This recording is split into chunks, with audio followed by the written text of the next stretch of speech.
당연히 아버지의 성품을 이어받는 것입니다. 율법은 하나님의 말씀입니다. 근데 사람들은 율법에 거부감을 느끼죠. 왜냐하면은 그 율법을 잘못되게 해석하고 잘못되게 삶 가운데 받아들인 자들이 있기 때문입니다. 바로 대표적으로 바리새인들이나 서기관들이 있죠. 율법주의가 잘못된 거죠. 율법주의는 뭡니까? 행위로 구원받는다는 거예요. 그렇죠? 그 율법을 지킴으로 해서 구원받을 수 있다는. 그러면서 반대로 그 안에 특징이 뭡니까? 율법주의의 특징은 사랑이 없다는 거예요. 오직 나만 깨달았다. 그 율법은 나만 지킨다. 그래서 그것을 가지고 사람들을 정죄하기도 하고요. 그리고 자기도 모르는 교만함에 빠지기도 하죠. 그것이 율법을 다 오해한 데에서 온 것입니다. 율법은 하나님이 주신 것입니다. 율법은 다른 게 아니에요. 하나님의 말씀입니다. 이 율법을 하나님 말씀을 주신 분이 누구세요? 사랑의 하나님이시죠.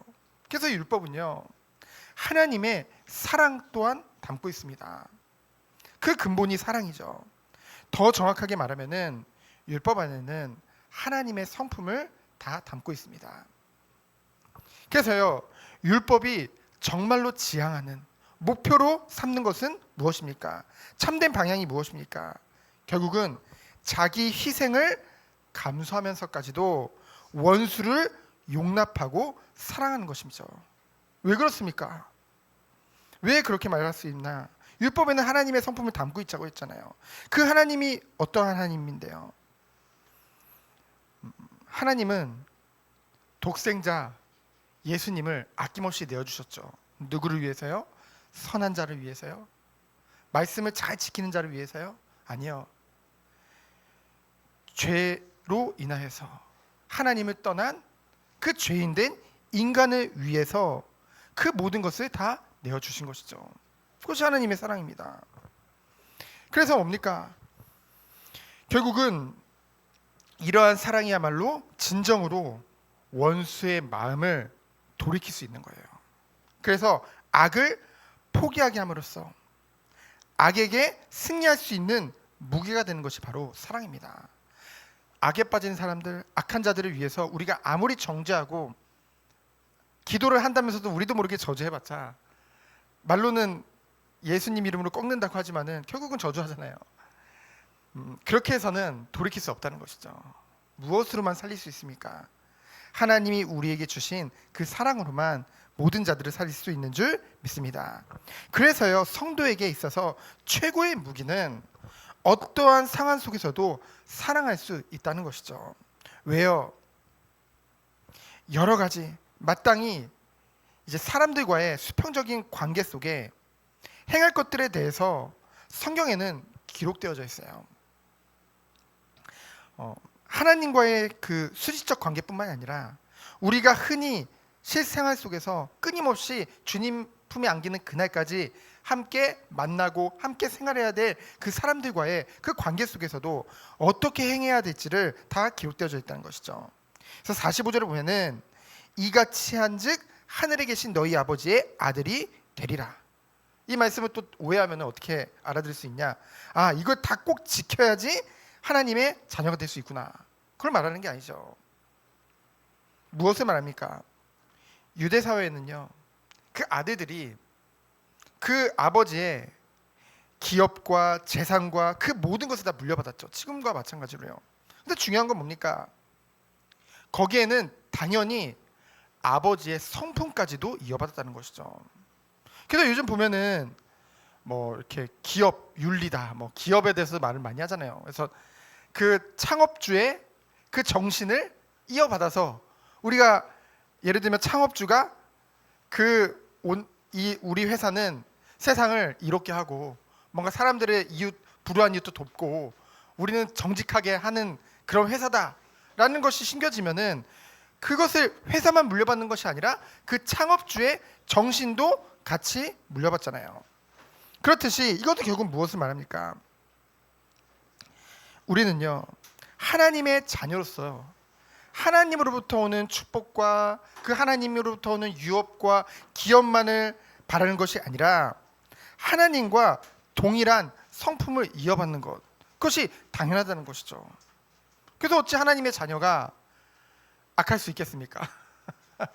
악한 사람이 너무 많아가지고 제가 말하면서 좀 그런데, 자, 크리스찬이면서도 원래는 크리스찬이면 악할 수 없는 거거든요. 성경 말씀대로 하면은.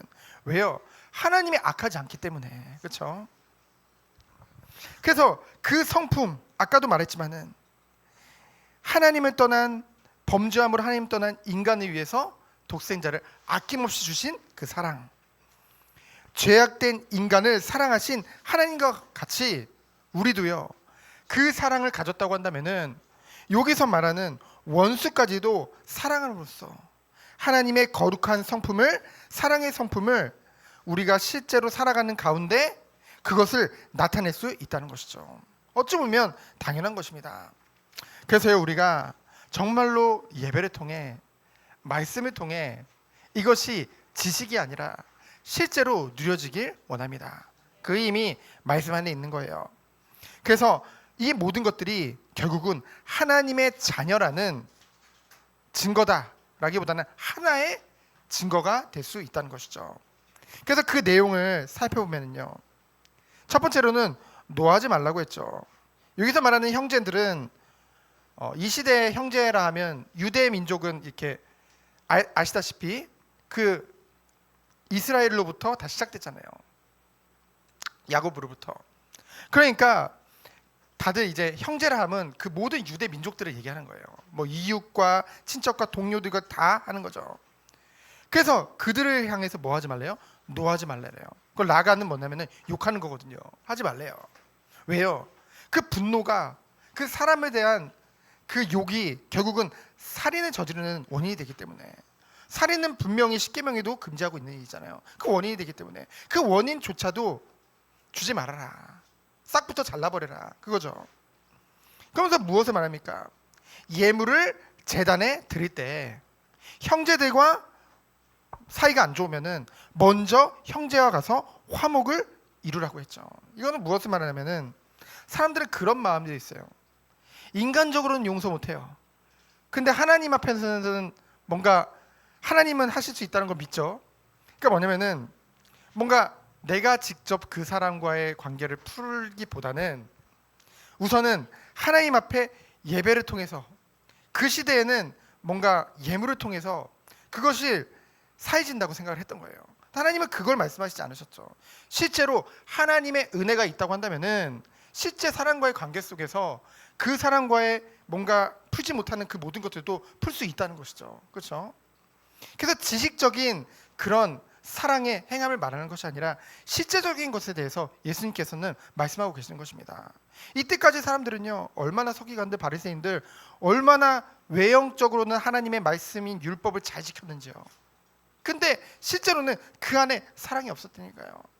그 안에 정말로 하나님이 이 율법을 주신 그 근본 이유와 그 목표는 놓치고 있었다니까요. 그것을 예수님은 정확하게 말씀하고 계시는 거죠. 그렇기 때문에 예수님이 율법을 폐하러 온 것이 아니라 율법을 완성하러 오셨다는 것이죠. 그러면서 뭐합니까? 고발하는 자가 없게 하라. 그래서 결국은 성도들의 이러한 삶에 대해서 바울은 로마서 12장 1절에 보면은 거룩한 산제물로 표현을 했잖아요. 그래서 우리들은요, 예배를 드릴 때만 그 하나님 앞에 거룩하게 나가는 것이 아니라 우리의 모든 실생활에, 우리의 모든 것들을 거룩한 산제물로 드리는 것, 그것이 바로 성도의 삶이요 모든 것이 예배인 줄 믿습니다.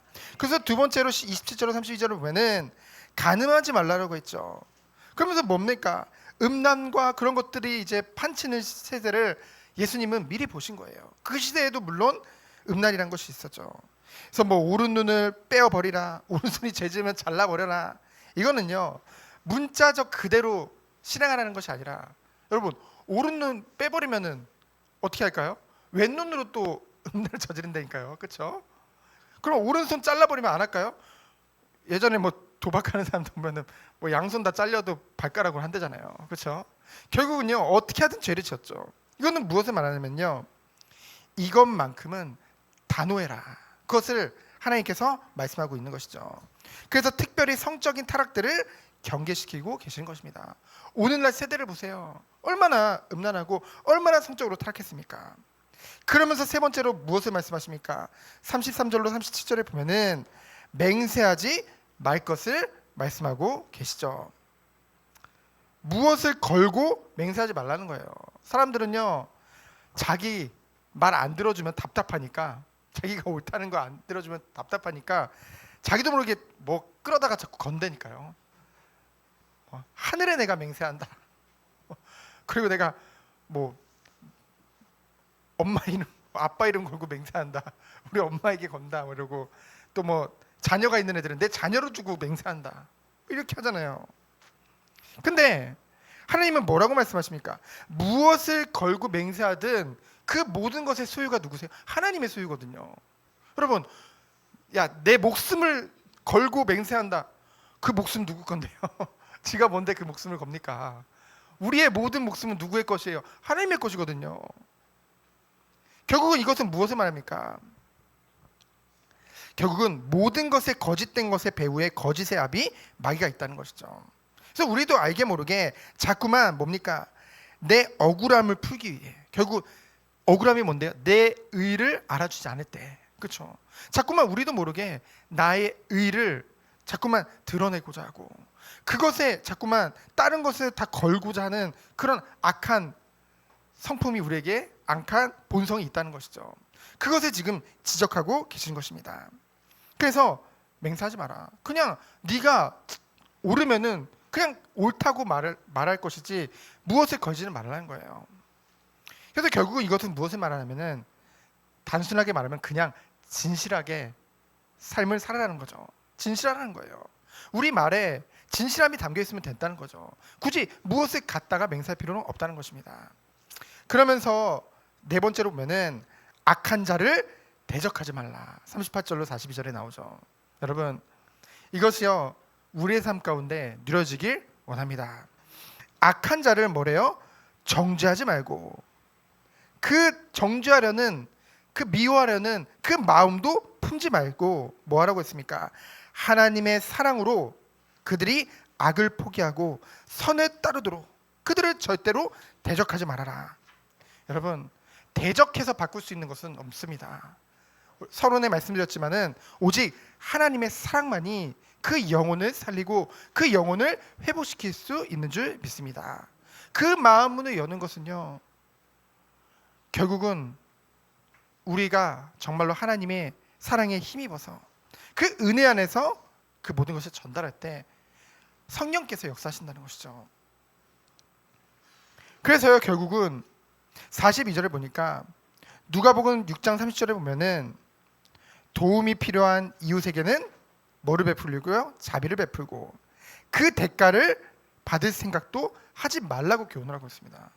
우리도 모르게 분명히 하나님이 주시는 긍휼한 마음과 영혼 사랑하는 마음을 가지고 돕고도 뭔가 나도 모르게 인정받으려는, 그렇죠? 뭔가 나의 그 공로가 드러나기 원하는 그럴 때가 너무나도 많다는 것이죠. 그래서 우리들은 이웃에게는 늘 열린 마음을 가지고, 왜요? 하나님이 우리에게 맡겨주신 영혼들이잖아요. 그 사람이 주님의 잃어버린 한 마리 양일 수도 있잖아요. 그럼 우리들은 뭡니까? 그 어떤 것보다 더 중요한 것이 그 영혼이라는 거죠.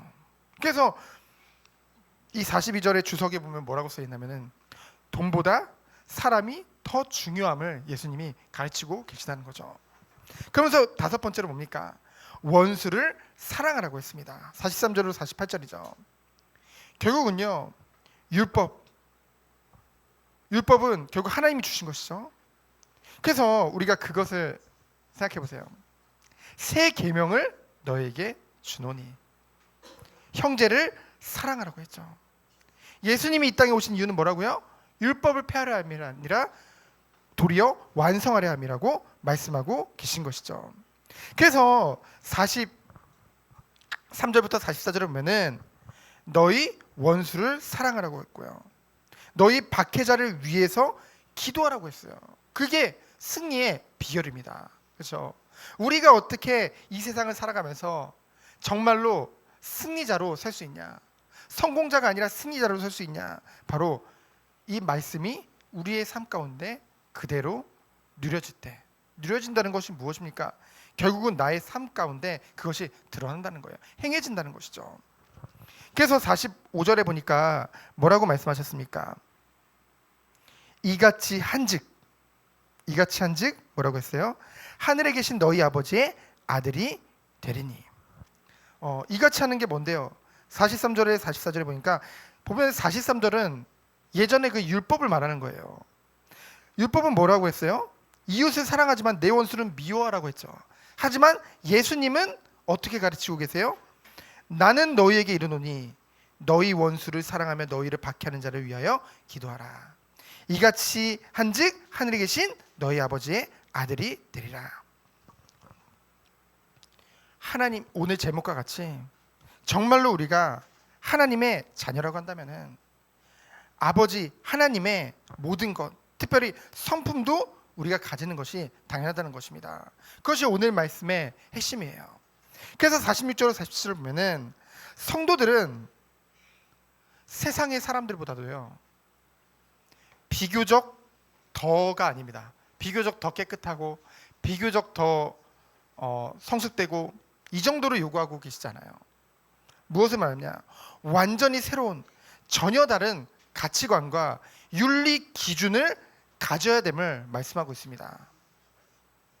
세상 사람들은 남을 해치지만 않으면요, 남에게 피해만 안 주면은 스스로 선하다고 생각을 합니다. 불신자들은 그래요.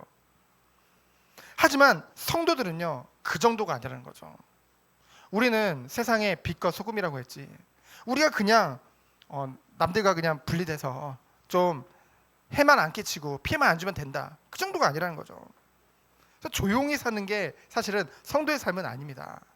우리가 물론 나를 사람들 앞에 드러내기 위해서 그걸 말하는 것이 아니라 빛이기 때문에 어두운 가운데 있으면 당연히 드러날 수밖에 없다는 거죠.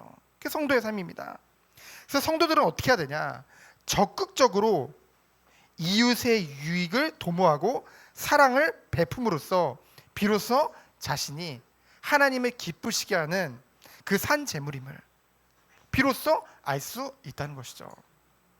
그래서 세상에서 남의 유익을 위해서 끊임없이 모이고 끊임없이 부르짖는 유일한 모임, 그것이 뭡니까? 바로 교회인 줄 믿습니다. 교회예요. 그러니까 세상이 이해할 수 없는 거예요. 세상 사람들은 자신들의 이익과 우리 공동체의 이익을 위해서 모이잖아요. 우리가 어떻게 하면 잘 먹고 잘 살까 위해서, 우리가 어떻게 하면 남들 위에 올라갈까, 어떻게 성공할까, 그것을 위해서 모이는데 교회는 우리의 유익을 위해 모이는 것이 아니라 세상의 유익을 위해, 그렇죠? 죽어가는 영혼들의 유익을 위해, 이웃의 유익을 위해 모인다는 것이죠. 얼마나 가치 있고 얼마나 아름다운 모임입니까? 그렇죠? 그래서 교회가 참된 하나님의 말씀을 회복하면은 세상에서 사실은 물론 예수님 말씀과 같이 나로 인해서 미움을 받는다고 했지만은 세상에 정말로 하나님의 그 예수님의 향기를 나타내는 그 축복을 누리게 된다는 것이죠. 근데요, 중요한 것은요, 인간의 스스로의 성품과 의지로는 결코 예수님께서 오늘 말씀하신 그 요구하신 그 모든 것들을 결코 준행할 수 없다는 것입니다. 그럴 수가 없어요. 왜 그렇습니까? 죄로 인해서 부패해진 인간의 본성, 죄성을 여전히 따르고 있기 때문에, 그래서 인간은 결단코 하나님이 요구하시는 그 의를, 그 의의 수준에 도달할 수 없다는 것이죠. 단 한 사람도 없다는 것입니다. 그래서 하나님이 우리에게 주신 것이 무엇이에요? 바로 십자가의 은혜인 줄 믿습니다. 그래서 성도들은 오직 예수 그리스도 안에서 거할 때 세상이 이해할 수 없는 예수 그리스도 안에 거하는 뭡니까? 그래서 신비하다는 거예요. 정말 신비한 연합을 통해서만, 그 그리스도의 그 십자가의 그 의와 우리가 그 신비한 연합을 통해서만 오로지 하나님께서 요구하시는 믿음과 삶의 균형을 이루는 은혜의 수준, 곧 영적으로 성숙된 그 축복을 누릴 수 있게 된다는 것이죠. 그리스도 안에서 장성한 자. 그러면은 이렇게 생각할 수도 있어요. 그러면은 오직 그리스도만이 그것을 이루는 거냐? 우리는 이것을 알아야 됩니다. 요한복음 1장을 늘 기억해야 돼요. 요한복음 1장에 뭐라고 했습니까? 말씀이 곧 하나님이다. 그렇죠? 근데 그 말씀이 육신이 되어 우리 가운데 거하시며, 그분이 누구십니까? 예수 그리스도죠. 그래서 말씀이 곧 예수 그리스도요, 이 하나님의 모든 말씀이 바로 복음인 줄 믿습니다. 그래서 인간을 성숙되게 하고 믿음과 삶의 균형을 이루는 그 은혜의 수준에 도달할 수 있는 것은 하나님의 말씀이요, 예수 그리스도인 줄 믿습니다. 그래서 우리는 어떤 축복을 누려야 되겠습니까? 마음과 목숨과 뜻을 다하여 하나님을 전 인격적으로 사랑해야겠죠. 그 축복을 누려야겠죠. 그 은혜를 누리는 시간이 바로 이 예배 시간이잖아요. 그렇죠? 우리는 날마다 말씀을 통해서 이 시간을 갖잖아요.